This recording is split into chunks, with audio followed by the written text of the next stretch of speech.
In this video, I will tackle a common question, which is how do I decide which company I should be working for? And that's a pretty big and important question. So in this video, I will introduce 3 criteria you can use to make a better decision. These are the ones I personally used last year in order to decide to work for H&M Group, and I think that was a pretty good decision. So I will break down the actual context and process I was in because there were 3 other companies I was interested in to give you a good understanding of how to use this. And I want to preface this by saying that these are my criteria, my subjective opinions on how you should choose which company to work for. There are, of course, other ones, but this is what worked for me. So without further ado, let's go. All right. So in front of me, I have a screenshot of a decision matrix tool. It's called Ruminate. I'll leave the link below. So Ruminate was useful in just showing and calculating the final score for these companies. So as I mentioned, there were 4 companies that I was interested in, and just doing this really helped in understanding how would I make decisions if, for example, I would get offers from 2 of them or 4, or how bad would it be if I only got an offer from one of them. But let's jump into the first criteria, which is growth. And I think this is the most important one, actually, because this is kind of what will set you up for all the other roles. I mean, this will make sure that you learn enough so that you have a good enough base to go to the next role. So I think people worry too much about salary, perks, and status from the beginning, when you should really make sure that you grow fast enough so that you can get those roles without any problem. So don't worry if you can't get those in the beginning. If you want those, you can get those if you focus on growth. So what do I mean by growth? Basically, how much will you improve? How much will you learn from this experience? So some things to take into account are seniors. Are there people that you can learn from? So it doesn't necessarily have to be UX design seniors. It could be, for example, a product manager who really knows their stuff in creating a product. And also, how does this compare to your previous experiences? So if you're going to experience something completely different, that's really going to make you, it's going to expose you to more things, which will make you understand more. It will make you more well-rounded. So that's another way you can grow. And another thing is also UX maturity, because if there's high UX maturity, then you could just focus on your craft and just really focus on becoming really good at that. If there's lower, then you will have to focus more on making sure that people understand what UX is, design thinking, and that could be growth also. But for me, at least, I just wanted to become better at my thing. So I, for example, wanted there to be as high UX maturity as possible, so I just could focus on UX. So let's be more specific, though. So this insurance tech company in Hong Kong, um, I put an 8 on that because there was a product owner, or the product owner for the team that I was going to join. He was quite experienced, and he also understood UX, and he really sold it to me that like he would help me with my growth. He was very invested in it. So that made me feel really good, and that made me want to join because he, not just me, would really make sure that I would grow and become the kind of designer I wanted to be. And another thing was that this was a big corporation, super huge. I've only worked at smaller companies at this point, and that would be a huge learning opportunity.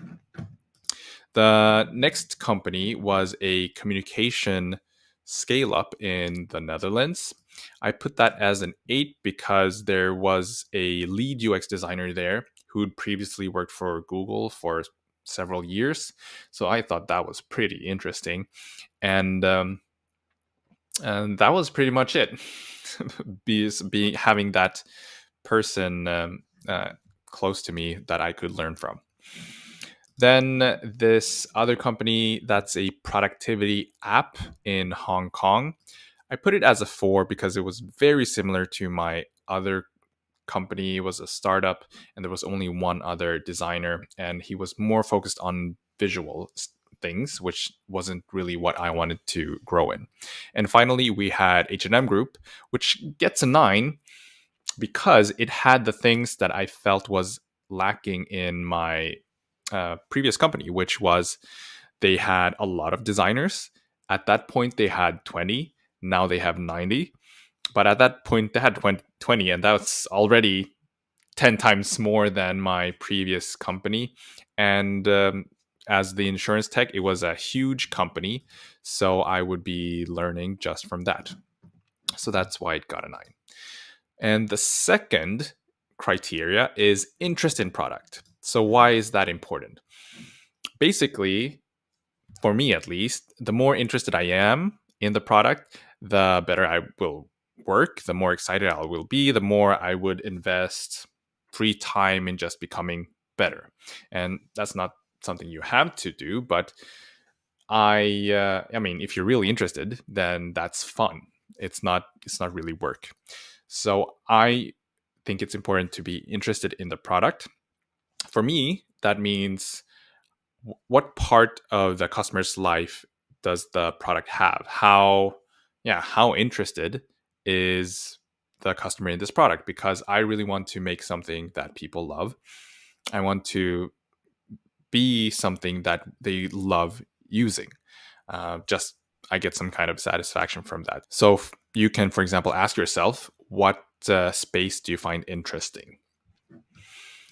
So, how do these companies fare? Well, insurance tech, yeah, not too interested in that. Basically, their app was, yeah, how can we gamify health? How can we make them healthier and give them, I mean, I think give them money or some kind of benefit because for them, they would not, it would be good for them because they're an insurance company. People were healthier. They wouldn't really need the insurance or they wouldn't need to use it. Didn't think that was too interesting. And then the communication scale up. This was kind of like, it was internal communication or intranet. It was kind of like Facebook, but for work, but not really. I know there's a Facebook for work also. It was kind of like that. The productivity app, I was super interested in that because I like productivity. And it seemed like there was a huge fan base for this. They had a lot of users. I don't know if they had like a million users or something, but it was a really big amount. And I mean, there's a lot of videos about this app, so I thought that was interesting. And H&M, I gave that an 8. Kind of similar reason that people really like it. I mean, H&M is a huge part of a lot of people's lives. So many customers, and I thought that was interesting.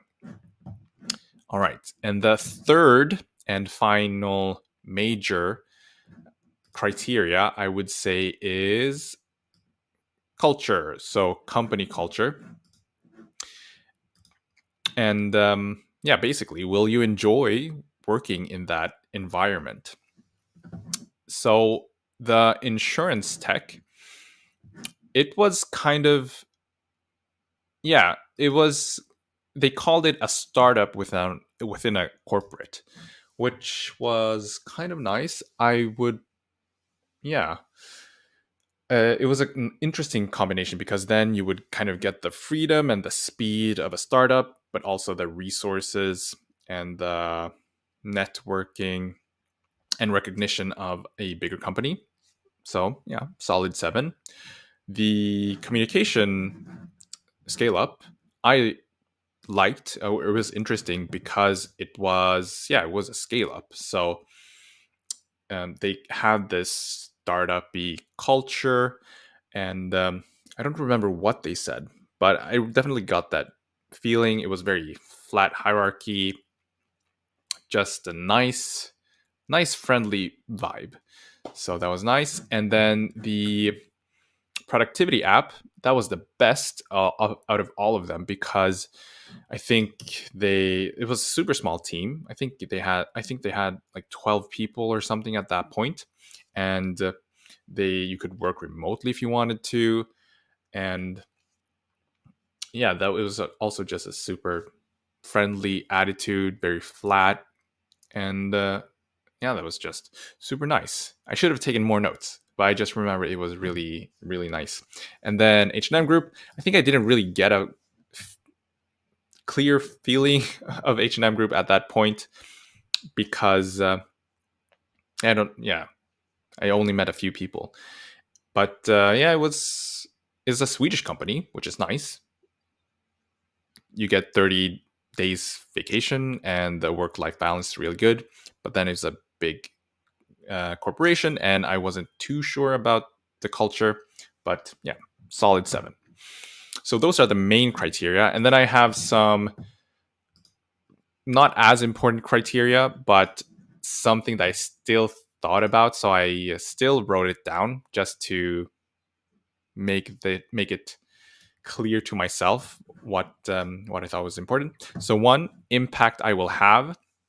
I'm just gonna go over this quickly. So basically, the smaller the company, the more impact I believed I would have.